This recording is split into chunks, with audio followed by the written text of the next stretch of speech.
Information on food, health, fashion, money, travel, culture, and much more to 66,000 readers every month. Plus news, views, and what's on from around the city. If it's happening in Milton Keynes, it's in MK Pulse, and it's available online at www.mkpulse.co.uk. MK Pulse and Seclo Sounds, the heart and soul of the city. Bringing people and communities together on seclosounds.org. Your listening station.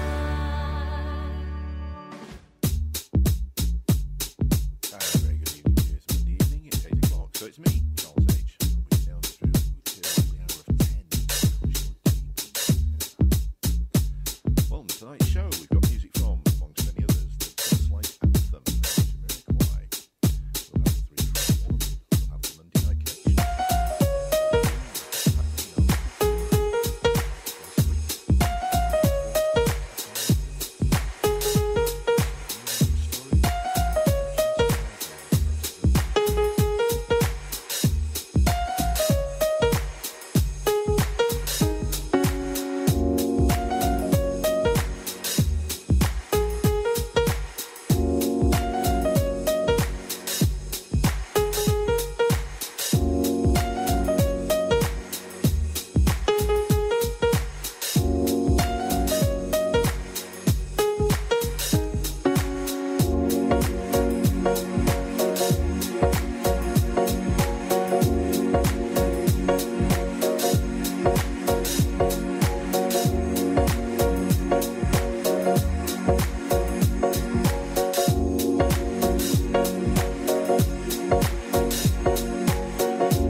quite wonderful Mike James, and there you go.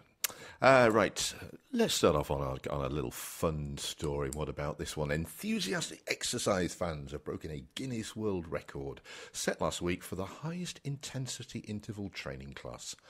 It was to help celebrate the launch of Glow, a brand new addition to the health and fitness scene, which unites the 3 Fs. Fitness, food and friends, to deliver a uniquely tailored program that unleashes your inner glow. There were 94 people who descended upon the sports hall at Shenley Brook End School on Thursday evening of last week, at the same time as 35 other Glow coaches located across the country had around 3,000 people taking part. And Maria Burnell from Milton Keynes Glow Coach, it's the Milton Keynes Glow Coach, said the launch was amazing.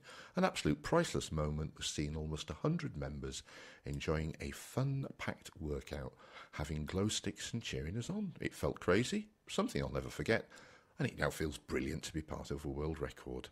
Ooh, it's worn me out thinking about it. The 3 Fs of fitness, the 3 Fs, fitness, food and friends. I can think of my own, flabby, fat and fatigued, but there we are. I need a cup of tea after that. This is my load of tea.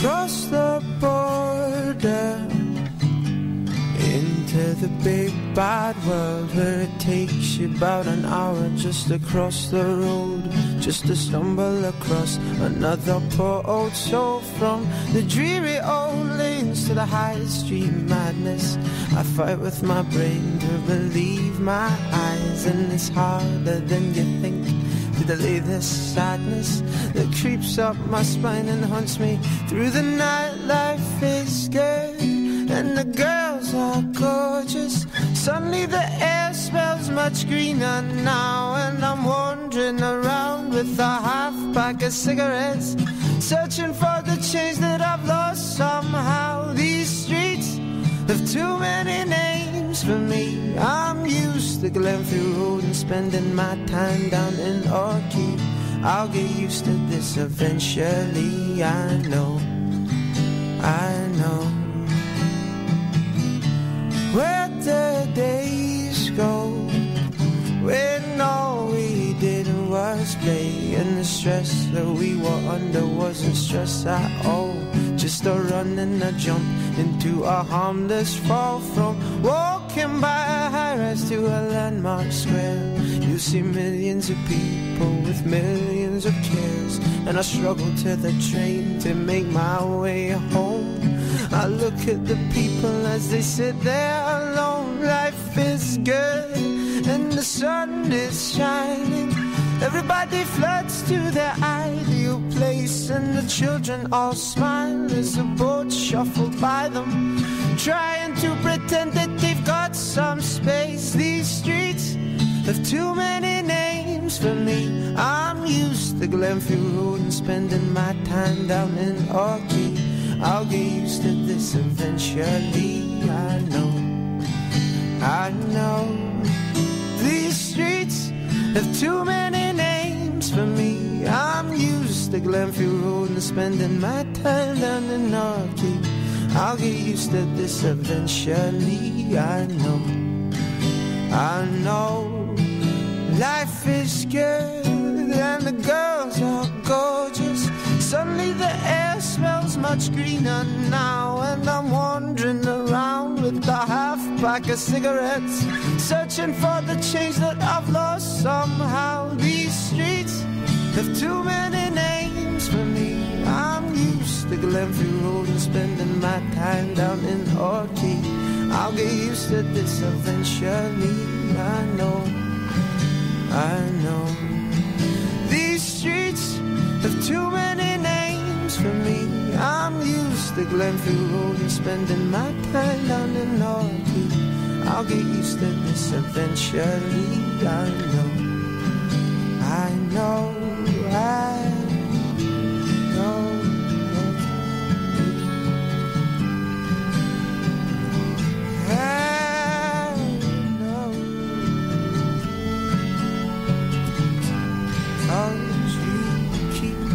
memory song. The streets Paolo Nutini. He's quite a tortured little soul when you get beneath the surface, isn't he? Bless him. But what a fantastic voice. Love him to bits, really. Right, story we've covered on this programme over the last few weeks, the rather unsavoury account of the fact that a taxi driver in Milton Keynes with a string of sexual convictions was allowed to work as a minicab driver and a private hire driver. But that's come to light and we've covered it in some depth. I think probably the most recent developments will probably, and I say with a certain degree of scepticism, bring an end to this very, very unfortunate saga where I think public confidence has been sorely dented on many fronts. The outcome is essentially that more than 1,300 taxi drivers within Milton Keynes are going to face fresh police checks following the rapist taxi driver scandal. Milton Keynes Council has confirmed that every driver in the city will now undergo fresh checks. Peter Marland, the leader of Milton Keynes Council, told a meeting of the council cabinet that the licensing system across the UK was in a, quote, mess. He added, the vast majority of taxi drivers are hard-working, good people, and we've let them down. I think, to be honest, probably the members of the public have been let down when they do get into a cab. They want to get into that cab, be they either male or female, with total confidence that the person driving them is qualified and safe to be doing that job. And hopefully that will restore some good faith within the cab drivers, who I fully agree, the majority of whom do a fantastic job, and we do rely on them, all of us at sometimes probably in our daily lives. That whole thing with this particular driver and the controversy surrounding it, and we've done that in some depth, has brought the whole thing into disrepute, and hopefully this will bring an end to what's been an extremely unfortunate story.